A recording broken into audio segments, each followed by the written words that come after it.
안녕하세요. 행복씨앗입니다. 오늘도 시장을 정리하면서 하루를 마무리하는 시간을 가져볼 겁니다. 오늘 우리 시장은 코스피도 코스닥도 하락 마감했습니다. 코스피는 3.32%, 코스닥은 2.66%, 시장이 많이 하락을 했습니다. 그리고 코스피 지수가 4,000포인트 아래쪽으로 내려왔습니다. 시장 수급을 들여다보면 코스피, 코스닥 둘 다 외국인하고 기관들이 많이 팔았고 개인들이 매수를 많이 했습니다. 코스피 지수 그리고 외국인 수급하고 동시에 들여다보면은 외국인들이 한 4월 무렵에 들어와서 한 10월 중순 정도까지 이렇게 매수를 했습니다. 외국인들이 매수를 하는 동안에 지수 상승이 많았습니다. 높았습니다. 그런데 참 부럽고도 부러운 능력 중에 하나가 이겁니다. 외국인들이 심지어 매도를 하고 있는 이 기간 동안에도 한 최근 한 달 정도 됩니다. 오히려 코스피 지수는 3,750포인트 더 위쪽으로 올라가서 4,200포인트까지 갔다가 지금 거의 한 4,000포인트 언저리에서 왔다 갔다 하고 있습니다. 그 기간 동안에 외국인들이 이렇게 팔았어요. 외국인들이 파는데도 불구하고 사람들이 사고 싶어 미치는 거야. 주식을 사고 싶어 미치도록 만드는 이 능력. 그 점에서 여유있게 차익 실현하는 저 모습 우리는 좀 배워야 됩니다. 사실 저게 굉장히 쉽지 않습니다. 우리가 뭐 잔돈 들고 다니기 때문에 그렇습니다만은 외국인들 입장에서는 덩치가 크단 말입니다. 그러니까 호가를 갖다가 높여서 주문을 낼 수밖에 없고, 그러니까 이게 정상이죠. 외국인들 사게 되면 주가가 올라갈 수밖에 없는 겁니다. 이게 정상인데, 외국인들이 파는데도 불구하고 그보다 더 강력한 힘으로 매수를 할 수 있게 만드는 이 능력, 이게 이제 미디어에서 들어간다고 선전하는 그런 능력들이거든요. 이거를 꼭 배워야 됩니다. 지금 개인 투자자들 이렇게 보면은 이거는 뭐 요때 들어온 요 개인들이 있죠. 이 개인들은 요때 매매를 한 그런 개인들입니다. 그럼 지금 이 개인들은 주식을 사고 싶어 미치는 그런 개인들입니다. 아들 장가 갈 돈 들고 들어온 분들입니다. 이때 판 분들이야 그 이전부터 이렇게 요때 매수한 사람들이 있거든. 요때 매수해서 그냥 그 이전부터 들고 온 사람들이 있고, 시장이 오르니까 분할 매도해서 현금을 좀 챙겼다. 우리 같은 사람이라고도 해석을 할 수가 있습니다. 그러니까 현금을 좀 들고 있고 주식도 좀 들고 있는 그런 상태. 여기 지금 현재 정상인데, 현금은 없고 주식일 때 몰빵이 된 이런 상태는 요때 산 그 상태는 정말로 바람직하지 않다, 이렇게 봐야 되겠죠. 이 사람들이 주식을 사고 싶어 미치게 만드는 그 능력, 그걸 우리가 배워야 됩니다. 자, 배워서 외국에 나가서 그런 방식을 이용해 가지고 돈 벌어 모여야죠. 자, 삼성전자 수급에 들여다보면은 삼성전자는 조금 낮긴 합니다. 어제하고 오늘 외국인 투자자들이 이렇게 순매수를 좀 했고요. 뭐 SK하이닉스에 비해서 순매도 규모가 그렇게 크지 않습니다. 그런데 SK하이닉스 같은 경우는 좀 표가 많이 납니다. 외국인들이 좀 많이 팔았습니다. 그럼 최근 들어서 이 시장 분위기가 이렇게 좀 꺾이고 있죠. 그 이유는 일단은 미국 연준 12월 기준금리 있잖아요. 이게 자꾸 동결하는 분위기 지금 만들어내고 있습니다. 그러니까 12월 달에 이제 더 이상 돈이 안 풀린다, 이렇게 생각하니까 지금 사람들이 겁이 나는 거예요. 돈이 안 풀린다고 하니까. 요게 투자 심리 악화에 영향을 미쳤고, 또 어떤 거였냐면은 엔비디아 같은 경우는 이 젠슨 황이 뭐 갑작스럽게 결정을 한 건 아니고, 매각 근거 이렇게 보면은 한 2025년도 3월 달부터 시작해서 이렇게 매각을 할 거다라고 계획을 세웠습니다. 자기는 이제 주식을 팔면서 앞에 나가서 연락 선전하는 거예요. 그래서 잘해. 이것도 참, 이거 같은 경우는 사실은 악재잖아요, 악재. 그 사람들은 이런 거 쳐다보지도 않는 거예요. 그게 대단하다니까. 그리고 그뿐만이 아니라 지금 엔비디아에 투자했던 그 초기 투자자, 이런 분들도 지분을 질량 팔았다, 이런 이야기들도 있습니다. 팔았으니까 이런 기사들이 나오겠죠. 그 사람들이 이것도 쳐다보지도 않는 거예요. 손정이도 팔긴 팔았는데, 뭐 손정이 같은 경우는 조금 다릅니다. 엔비디아 팔고 그 돈을 가지고 오픈 AI에 투자를 했다. 요쪽에 올인했다. 이제는 장비 쪽이 아니라 정말로 이제 소프트웨어 쪽으로 조금 돈을 버는 쪽으로 조금 한번 가볼란다. 이렇게 이런 분위기입니다. 그러니까 이건 좀 바꿨다고 하더라도 어쨌든 간에 지금 기관 이거 외에도 기관들도 좀 팔았다는 이야기들이 나오거든요. 저런 것들은 우리가 상식적으로 생각을 해도 오르기 전에 사서 오르고 난 다음에 팔아야 되는 게 상식인데 참 희한하다니까. 어떻게 지금 이런 용기가 나오는지 정말로 참 매번 보면서도 참 이해가 안 되는 그런 상황입니다. 우리는 뭐 그 이전부터 뭐 이렇게 생각 좀 하고 있었잖아요. 삼성전자는 이때 외국인들이 팔 무렵에 이미 게임이 끝났다고 우리가 생각을 하고 있었잖아요. 그리고 마찬가지입니다. SK 하이닉스도 이때 한 10월 외국인들이 팔 무렵입니다. 이 무렵도 이 게임은 끝났다는 거 우리는 알고 있었어요. 이때 뭐 다 끝낸 거예요. 근데 우리는 더 갈 일이 없겠지만은 참 주식 투자를 하면서 아무런 생각 없이 들어가는 사람들 참 문제입니다. 그러니까 여러분들께서는 지금 같은 경우는 현금을 좀 들고 그냥 가만히 쉬는 겁니다. 이게 쉬는 것도 투자고요. 또 쉬면서 돈이 어떻게 왔다 갔다 하느냐, 세력들이 어떻게 개인들을 요리하느냐, 그런 것도 살펴보는 것도 중요합니다. 지금은 조금 쉬도록 하고, 그래도 내가 조금 현금 여유가 있다라고 한다면은, 지금 여기는 안 나왔습니다만은, 여기 있죠. 상승 평범에 있는, 여기 있는 전 종목 한번 올려드렸습니다. 여기 있는 종목들 중에서, 어제 미국 시장 보니까 제약 바이오 괜찮더랍니까? 거기에 해당되는 종목들은 현금 여유가 된다 그러면은 사정에 따라 다르겠지만은 물량을 모아갈 필요가 있겠죠. 분할로 들어가면은 별로 괜찮죠. 한 방에 들어가려고 하면 좀 더 기회를 엿봐야 됩니다만은 분할로 들어간다 그러면은 이번 달에 좀 사놓고 다음 달에 좀 사놓고 이런 개념으로 가게 되면 뭐 지금 좀 사는 거 문제가 되지 않죠. 또 그리고 그 외에도 우리가 좀 보긴 봤는데 좀 대부분의 종목들 이런 것들 좀 오르거나 최근 떨어지니까 조금 떨어지는 그런 종목들이 있죠. 이게 현재 시장에서 돈이 들어가 있는 종목들이고, 그 중에서 오늘 세력들이 공통으로 매집한 게 유통이 있더라고요.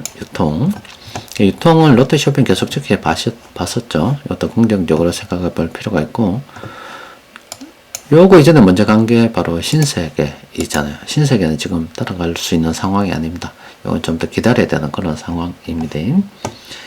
일단 지금은 조금 쉬는 게 좋습니다. 조금 쉬는 게 좋고 쉬면서 돈 흐름을 관찰을 해야 되는 거고, 그런데 뭐 그런 거 없이 제가 지금 계속 말씀드리는 거는 오랜 기간 투자를 했다는 거 전제하에서 시장 흐름을 타고 있다는 전제하에서 말씀드리는 거예요. 이제 뜬금없이 지나가다가 뭐 나그네처럼 들어와서 우연히 내 영상을 봤다 그러면은 앞으로도 내 영상 보지 말고 나가세요. 내하고는 하등 뭐 엮이면은 좋지 않은 사람입니다. 그러니까 여러분들 투자에 제가 도움이 전혀 안 된다고, 길 가다가 우연히 들어왔다 하면은 그냥 가십시오. 그러고 또 혹시라도 한 며칠 영상이 뜨길래 봤다 그러면은 뭐 처음부터 오랜 기간 내하고 어떤 뭐 관계를 갖다가 내가 어떻게 이야기하는지 듣지 않고 최근에 봤다 그러면은 내가 별로 도움이 안 될 거니까 그냥 끊고 보지 마십시오. 도움 안 됩니다. 그러니까 지금 최근에 들어서 문제가 되는 거는 그거죠. 개인들이 고점에서 물량을 받아가지고 위험 신호들이 많음에도 불구하고 그런 거 다 무시하고 그냥 사는 거예요. 그러니까 걔들이 문제예요. 근데 나는 이거 충분히 좀 가능하다고 봐요. 이거 정신병자들이 좀 있다고 봅니다. 탐욕에 눈이 멀면 이런 모습을 취하거든요. 근데 이거하고 조금 다른 건데, 이거 분명히 지금 높다는 거 알지만 더 간다는 개념으로 가는 거잖아요. 그거는 그래 상관것도 없어요. 우리 캄보디아 가는 젊은이들 있지요. 범죄인 걸 알지만은 돈 벌러 가는 거야. 그거하고 좀 비교가 좀 안 맞나? 하여튼 그것도 탐욕에 돈에 눈이 멀었다라는 측면에서 비슷하지 않겠습니까? 미친 거야. 쉽게 얘기해. 캄보디아 가는 젊은이들 보고 아이고 미친놈아 이렇게 이야기하죠. 근데 이거 보고 미친놈이라고 해야지. 이걸 보다 아이고 참 잘했어요. 잘했어요. 이렇게 이야기해야 됩니까? 그건 아니죠. 조심해야 됩니다. 하여튼 지금 좀 쉰다 이런 개념이고, 또 하나 좀 조심해야 되는 게 진짜 정신 차려야 됩니다. 이거 지금 금리 지금 다시 오르고 있어요. 좀 이상하잖아요. 우리 한국은행에서 금리를 내린다고 하는데 그거는 정부에서 틀어막으면은 금리에 영향 미치는 요인들은 많이 있습니다. 근데 지금 금리 오르고 있다고요. 근데 돈이 많이 풀리면은 상식 아닙니까? 금리가 오르는 게 정상이라고. 지금 뭐 잠시 어떤 금리가 예전에도 이거 말씀 많이 안 드렸습니까? 이렇게 있으면 이렇게 1980년대 이렇게 해가지고 여기 1980년대면 이때 이제 금리가 올랐잖아요. 그래서 한 30년간 쭉 해서 지금 2000년대 한 초중반 요 무렵까지 미국발 금융위기 2008년도 10년도 요 초저금리 그러니까 굉장히 오랜 기간 동안 금리가 떨어지다가 금리가 낮아지는 시기가 있었어요. 그리고 이렇게 오르는 시기가 있죠. 그런데 이 기간에 이 미친개 새끼들이 와 나와가지고 나 그 새끼들 진짜 지금도 이름 찾아보면 있을 건데 뉴스들이 없어지지 않기 때문에 그러니까 우리가 그런 거 여러분들 착각하면 안 됩니다. 미안한데요. 우리 집사람도 박사입니다. 박사입니다. 박사. 석사가 아니고 박사예요. 집에 집에 좀 박사들이 좀 있습니다. 근데 그 박사라고 하는 거는 지 전공에 대해서 요 부분 조금 안다는 거예요. 그 역시 뭐 박사 학위 좀 받아봐서 알겠지만은 박사 몇 명에서 박사라고 인정해 주니까 니도 박사라고 그냥 박사 되는 건데 하여튼 그래. 근데 제가 드리고 싶은 말씀은 뭐냐면은 어디 박사라고 해도 박사 나름이다 이 말이야. 시학기 어디서 뭐 박사 하나 달고 나왔는지 몰라도 우리 집에 주류가 있고 비주류가 있거든요. 와, 그 새끼들 진짜 위험한 발상을 했습니다. 모 대통령 때 씨발 때리 죽이는 마음 미안합니다. 근데 그 새끼 생각만 하면 내가 진짜 나와가지고 경제정책이라고 하는 말이 뭐 마차가 말을 끄는 튀어나온 논리도 갖다 붙여놓은 애들도 있고 이제 저금리는 고착화됐다 그러면서 앞으로 금리는 영원히 오르지 않는다 이 느낌으로 굉장히 저금리가 이제 고착화됐기 때문에 정부에서 부채를 마음껏 내도 된다 이런 논리를 펴고 그걸 갖다가 방송에 나와서 경제정책이라고 밀어붙여야 된다고 이야 서로 웃으면서 노가리 까면서 하는 이야기 들어보고 와 진짜 때리 찌기쁘고 싶더라고. 지금 어떻게 됐냐고 걔들이 끝나지 않는다고 하는 그 저금리가 지금 끝나고 제가 누누이 말씀드렸다니까 지금 지난 한 1980년대부터 금리가 떨어졌다면 우리는 이 기간 동안에 살았고 앞으로 우리 자손들은 이 금리가 오르는 이 기간 동안에 산다고. 이게 아마 걔들이 한 지가 20살이면 50살 될 때까지 그럴 수도 있다니까. 그러니까 걔들 평생 그래 살아야 되는 거야. 지금 젊은이들은 우리하고 정반대되는 세상에 살아야 되는 거고. 그럼 지금 몇 프로 되는 이 금리는 뭐냐? 지금 이것도 뭐 6%, 5%, 6% 하면은 몇 년 전에 비하면 뭐 굉장히 높아진 겁니다. 그러니까 금리가 상승되는 그 구간 동안에 한 방에 오르지 않고 이렇게 요때도 물론 이렇게 이런 추세적으로 이렇게 했다는 거거든. 요 기간 안에도 오를 때가 있고 떨어질 때가 있단 말이에요. 지금은 이 오르는 기간 중간에 잠시 금리가 조금 떨어지는 그런 구간입니다. 추세적으로 지금 오르게 돼 있다고. 그래서 지금 이렇게 금리를 갖다가 오르는 이 기간 동안에 미친 새끼들 나가 나라 망치물라고 이 병신 새끼들이 공부를 해도 좀 제대로 좀 헤쳐매야지. 어디 가서 지 상상만으로 맨날 저 외톨이처럼 비주류 쪽에 있다가 한번 정권 잡으니까 이 새끼들이 달린 게 입이라고 막 시부리 샀던데 물론 그때 정부 부채도 많이 늘었지만은 아니 진짜 그게 정책으로 밀어붙여서 돈을 푸는 동안은 좋죠. 앞으로 금리가 오르지 않으니까 국가 부채를 마음껏 그다음 내 받더라면은 누가 갚아야 됩니까? 천만 다행이지. 아이고 그 새끼들이 한 5년 해먹고 나가래 돼서 천만 다행이지. 더 처먹으면 왜 될 거냐고. 마찬가지입니다. 지금 이 금리가 이래 오르는 기간 동안에 빚 있는 거 있죠. 이거 인플레이션 기간 돈가치가 하락하니까 자산가치 오르는 게 맞아요. 근데 몇 번 이야기한다니까 빚을 갚을 능력이 돼야 된다고. 근데 그 능력 된단 말이 지금 현재 이 현 상태가 유지되는 조건 하에서 갚는다. 이거는 아무 의미가 없다니까. 최악의 경우로 생각해야 된다니까. 그러니까 최악의 경우 옛날에 금리가 20% 간 적이 있었으니까 금리가 20% 정도 갔을 때 그게 1억 내면은 2천만 원, 그 월 한 뭐, 한 180만 원? 뭐 이렇게. 내가 10억 내면 1,800만 원이야. 5억 내면 900이고, 월. 내가 그거 감당할 수 있는 능력이 된다면은, 그 내도 되지. 근데 그 정도 능력이 안 되는데, 과도하게 빚을 따놔서 연끌을 해버린다? 미친놈입니다. 그러니까, 이 돈에 탐욕에 어떻게 눈이 멀게 되면은, 제정신이 아닙니다. 우리가 캄보디아에 가는 젊은이들 보고서, 그 미친놈이라지, 아이고 참 잘했다. 왜 와버려 하네? 이런 소리를 합니까? 그런 소리를 어떻게 하냐고. 야, 잘했다. 니 캄보디아 가서 뭐 우리나라 국민들 상대로 할배 할매들 돈 수리 처먹어가지고 참 잘했다. 그래가지고 내한테 보약 사들고 오면. 그 지금 캄보디아 가서 우리나라에 다른 할배 후리 처먹고 그 몇백만 원 받아가지고 집에 와서 저것한테 보약 사줬다.